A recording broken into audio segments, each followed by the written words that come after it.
podcast elaborado con fines didácticos a partir del material de estudio para estudiantes del curso de cuarto año de la profesora de filosofía Jessica Pérez. Bienvenidos a esta nueva exploración a fondo. Hoy nos metemos de lleno en una de esas preguntas enormes, vamos, de las que nunca pasan de moda. ¿Qué demonios significa ser humano? Una pregunta casi nada, ¿eh? Tela. Para navegar estas aguas tenemos entre manos material muy interesante. Por un lado, extractos de textos de antropología filosófica que nos llevan de viaje por distintas épocas y pensadores clave. Sí, un buen recorrido. Y por otro, un análisis centrado en Sócrates y la potencia increíble que tiene el diálogo, que a veces se nos olvida. Fundamental, sí. La misión de hoy: intentar entender, desentrañar un poco cómo distintos filósofos se han enfrentado a esta pregunta. Viajaremos desde la Grecia clásica hasta hoy, poniendo la lupa sobre todo en Sócrates, en esa idea suya de que tenemos que examinarnos y dialogar para vivir de verdad. Vale, nos metemos en faena. Vamos a ello. Es que no hay una única respuesta de manual, ¿verdad? Para nada. Ser humano no es como tener, no sé, un DNI cósmico con unas características fijas. Es algo que se va construyendo, que va cambiando con la historia, con la cultura, con la sociedad en la que vivimos. O sea que depende mucho del contexto.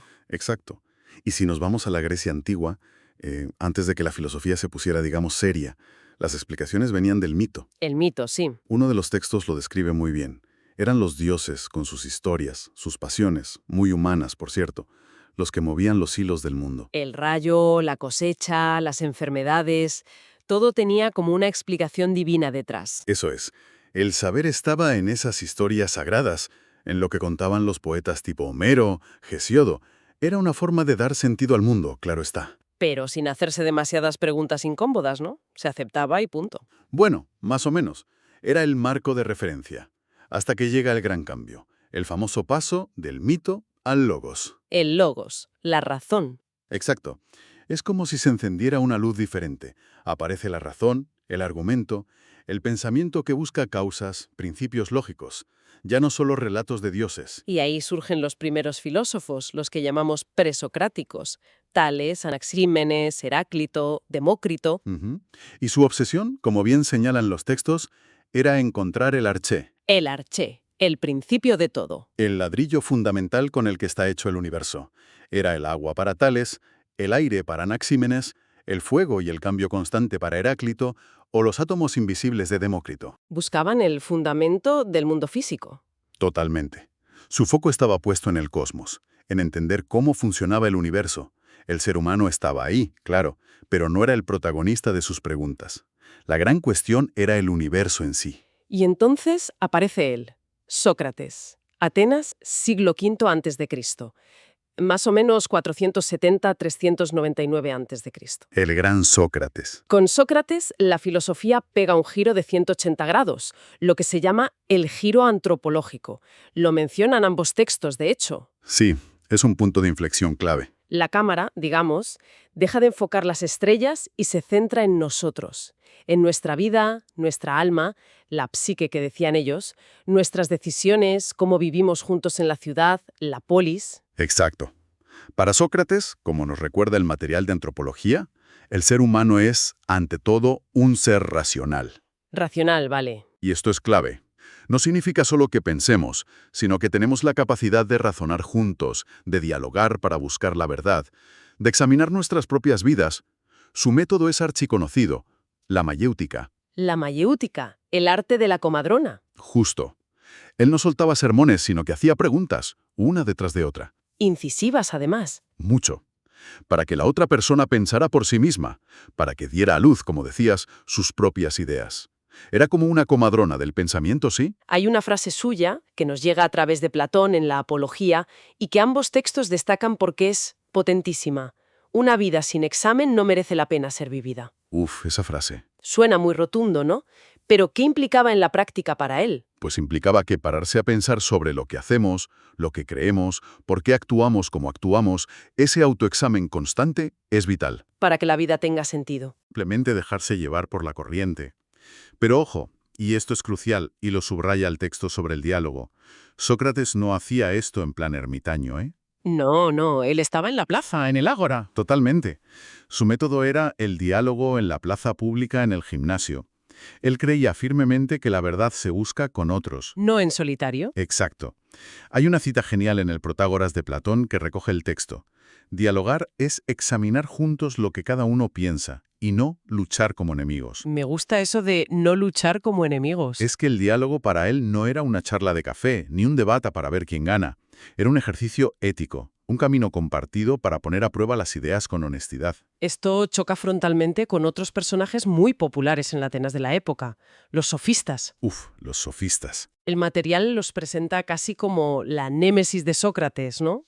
Bueno, es una tensión fascinante, la verdad.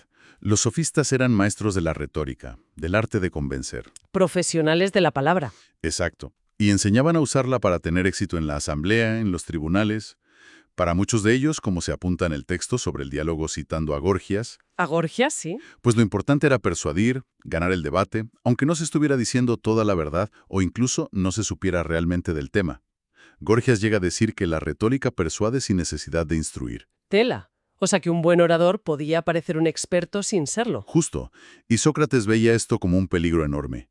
Él usaba la palabra para buscar la verdad y mejorar el alma, no para manipular o ganar poder. Les echaba en cara eso, ¿no? Preocuparse por la fama y el dinero, pero no por el alma. Les decía algo así como, ¿cómo es que te preocupas tanto por la fama y el dinero, y tampoco por la sabiduría, la verdad, y por mejorar tu alma? Directo al corazón. Aquí es donde se pone realmente interesante, esa famosa humildad socrática.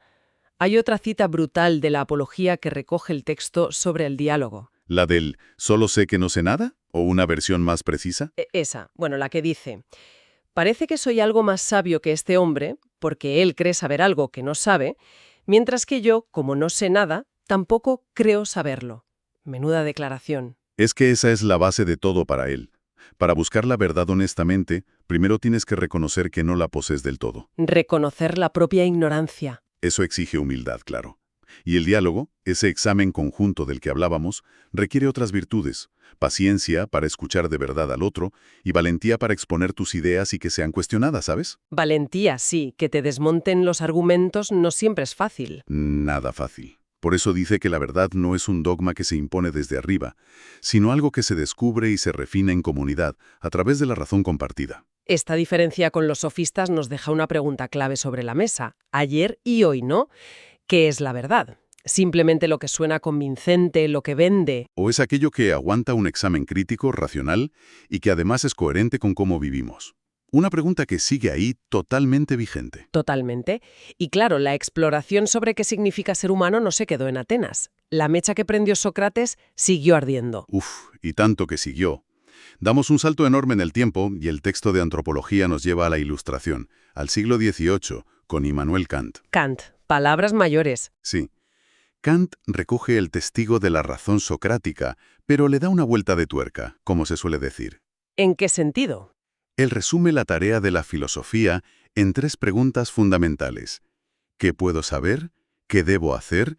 ¿Qué me está permitido esperar? Las famosas preguntas kantianas. Y para Kant, lo que nos define como humanos es nuestra razón práctica y, sobre todo, nuestra autonomía moral. Autonomía moral. ¿Qué significa eso exactamente? Pues, dicho llanamente, que somos capaces de darnos a nosotros mismos nuestras propias leyes morales usando la razón, sin necesidad de que nos las dicte una autoridad externa, sea Dios, el rey, la tradición. O sea, que somos nuestros propios legisladores. En potencia, sí, libres y por tanto responsables de esas leyes que nos damos. Vale. Kant pone el listón alto con la razón y la autonomía, pero luego llega Friedrich Nietzsche en el siglo XIX y dinamita un poco la idea de un ser humano fijo. Nietzsche. Sí, él rompe moldes. En su obra Así habló Zaratustra nos habla de las 3 metamorfosis del espíritu. Es una imagen potentísima. Cuéntame eso. Primero, el espíritu es como un camello, que carga con el peso de los valores tradicionales, el tú debes, sumiso. Vale. El camello, obediente. Luego, se transforma en león, que se rebela, ruge, yo quiero, y destroza esas viejas cadenas morales y de valores heredados. El león rebelde. Pero ahí no acaba la cosa. La meta para Nietzsche es convertirse en niño. ¿En niño? ¿Por qué? Porque el niño es inocencia, juego, creación, un nuevo comienzo. Hay una cita preciosa que recoge el texto. Inocencia es el niño, y olvido, Un nuevo comienzo, un juego, una rueda que se mueve por sí misma, un primer movimiento, un santo decir sí. Qué bonito. Para Nietzsche, el ser humano no es un producto terminado, es un puente, algo que debe ser superado. Siempre en proceso, siempre creando y destruyendo valores. Una visión radicalmente dinámica, vamos. Muy distinta a Kant, desde luego. Completamente. Y si damos otro salto, ya en el siglo XX, Martin Buber nos da otra clave fundamental. Buber. Nos dice, ojo que lo humano no se entiende mirando solo al individuo aislado. Su idea central, citada en el material, es, en el principio está la relación. La relación. No somos yoes aislados que luego deciden relacionarse. Nos constituimos como personas en el encuentro auténtico con un tú. Un tú con mayúscula. Sí, con otro ser al que miramos y reconocemos como un igual en su misterio, no tratándolo como un ello, como una cosa, un objeto para usar o analizar. Nuestra subjetividad más profunda nace en esa apertura al otro. Qué interesante. La relación como constitutiva del ser. Exacto. Esa idea de la relación es potente. Y luego el existencialismo, con Jean-Paul Sartre, lleva la libertad a otro nivel. La frase que todos conocemos y que está en el texto. El hombre está condenado a ser libre. Uf, esa frase también tiene miga. Suena casi a castigo, ¿verdad? ¿Qué quiere decir con eso? Pues quiere decir que a diferencia de una piedra o una mesa que son lo que son y ya está, los humanos primero existimos, somos arrojados al mundo sin un plan previo, sin una esencia definida de antemano. Vale, primero existimos. Y luego, a través de cada elección, cada acción que tomamos, nos vamos haciendo nosotros mismos, vamos creando nuestra esencia. No podemos escapar de esa libertad de elegir. Estamos condenados a elegir. Eso es. Y por tanto, somos totalmente responsables de lo que elegimos ser. No hay excusas divinas ni naturalezas predeterminadas que nos salven. Es una libertad radical y una responsabilidad que sí, puede dar vértigo. Vértigo total. Y junto a Sartre, otra figura clave del siglo XX que menciona el material es Hannah Arendt. Hannah Arendt, fundamental. Ella vivió y pensó las horas más oscuras de ese siglo, ¿verdad? Y nos dejó un concepto que da escalofríos, la banalidad del mal. Efectivamente. Al cubrir el juicio en Jerusalén a Adolf Eichmann, uno de los, arquitectos logísticos del Holocausto, Sí. Arendt no vio a un monstruo sádico y retorcido, sino a un burócrata eficiente, un hombre terriblemente normal. ¿Normal? Sí, cuya característica principal parecía ser una profunda incapacidad para pensar desde la perspectiva de los demás, para reflexionar críticamente sobre el significado y las consecuencias de sus actos. Qué fuerte eso. El mal extremo, concluyó Arendt, no siempre necesita raíces profundas o motivos diabólicos. A veces puede surgir de la simple ausencia de pensamiento crítico, de la obediencia ciega, de la incapacidad de juzgar por uno mismo. De no pararse a pensar. Exacto. El texto recoge una cita suya muy gráfica sobre cómo este mal superficial puede invadir y arruinar el mundo entero precisamente porque se propaga como un hongo por la superficie. Como un hongo. ¡Qué imagen! Su obra es una llamada constante a la responsabilidad de pensar, de juzgar y de actuar en el mundo que compartimos. Un eco socrático también, en cierto modo. Totalmente. Impresionante recorrido. Hemos pasado de la razón socrática y kantiana a la voluntad de poder de Nietzsche, la relación de Buber, la libertad radical de Sartre y la llamada al pensamiento de Arendt. ¡Vaya viaje! Sí, un viaje intenso por la condición humana. ¿Y cómo aterriza todo esto hoy, en pleno siglo XXI? ¿Qué nos dicen las fuentes? Pues nos dan algunas pistas interesantes. Por un lado, se mencionan corrientes de la filosofía latinoamericana, con nombres como Yamandú Acosta o José Luis Rebellato. ¿Qué proponen ellos? Proponen ir más allá del pensamiento tradicional europeo, que a veces ha sido muy, eurocéntrico. Abogan por una filosofía intercultural. ¿Intercultural? O sea, ¿diálogo entre culturas? No solo diálogo, sino reconocer activamente que la sabiduría y las formas de entender lo humano no vienen solo de Europa. Y además ponen mucho énfasis en la esperanza. ¿Esperanza? Pero no una esperanza pasiva de a ver si las cosas mejoran, sino una esperanza construida colectivamente, en comunidad, luchando por un futuro más justo desde la acción. Entiendo. Y claro, vivimos tiempos que Zygmunt Bauman llamó de modernidad líquida. El texto lo menciona. Sí, esa idea de que todo es más inestable, ¿no? Las identidades, los trabajos, las relaciones, como si todo fluyera y se disolviera constantemente. Un caldo de cultivo para la incertidumbre. Exacto. Un contexto complicado donde además, como plantea el material, nos enfrentamos a una pregunta radicalmente nueva. La pregunta del millón ahora mismo, ¿no? ¿Qué significa ser humano ahora que convivimos con la inteligencia artificial? Uf, ahí está. Si las máquinas ya pueden aprender, calcular, procesar datos a velocidades de vértigo. E incluso generar textos, música o imágenes que nos parecen creativas, entre comillas. Exacto. ¿Qué nos queda? ¿Qué nos hace específicamente humanos si ya no es solo la capacidad de cálculo o incluso ciertas formas de creatividad? Es la gran pregunta, sí. Quizás como se sugiere hacia el final del texto de antropología, la respuesta no esté en competir con las máquinas en eficiencia o cálculo. A lo mejor no va por ahí la cosa. Tal vez lo nuestro siga estando en otro sitio, en la capacidad ética, en la empatía, en la creación de sentido y belleza, esa dimensión poética que mencionaban, en la solidaridad. En la necesidad de construir significado juntos. En la relación, como diría Buber. Eso es. Y lo fascinante, volviendo al inicio, es cómo resuena aquí el viejo Sócrates. Esa apuesta suya por el diálogo honesto, por el examen crítico de lo que creemos y hacemos. Es más necesaria que nunca. Totalmente de acuerdo. Como bien apunta el texto sobre el diálogo socrático, vivimos inundados de información, de opiniones enfrentadas, de discursos diseñados para convencer rápido, no para entender en profundidad. Mucho ruido, sí. En este contexto, recuperar esas herramientas socráticas, escuchar de verdad, cuestionar con humildad nuestras propias certezas, debatir para comprender y no solo para ganar, buscar la verdad juntos, parece fundamental. Es casi un acto de resistencia hoy en día. Podría decirse que sí, para proteger una parte esencial de lo que significa ser humano. Entonces, si intentamos recoger los hilos de todo esto, hemos visto que preguntarse qué es ser humano nos lleva desde la Grecia antigua, con ese paso clave del mito al logos, y la figura central de Sócrates centrado en la razón y el autoexamen. Pasando por Kant y la autonomía moral basada en la razón, por Nietzsche y su visión del humano como proyecto inacabado, como transformación constante. Luego Buber y la importancia radical de la relación, Sartre y esa condena a ser libres y por tanto responsables de lo que hacemos con esa libertad. Y Arendt, con esa advertencia tan seria sobre los peligros de no pensar, de la banalidad del mal. Vaya recorrido. Y la idea que parece flotar sobre todo esto es que ser humano no es una etiqueta que nos ponemos y ya está, ¿no? No, para nada.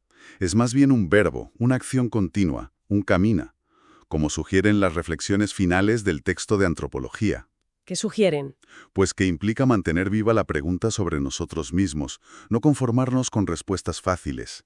Implica abrirnos al otro, al diferente, sin miedo.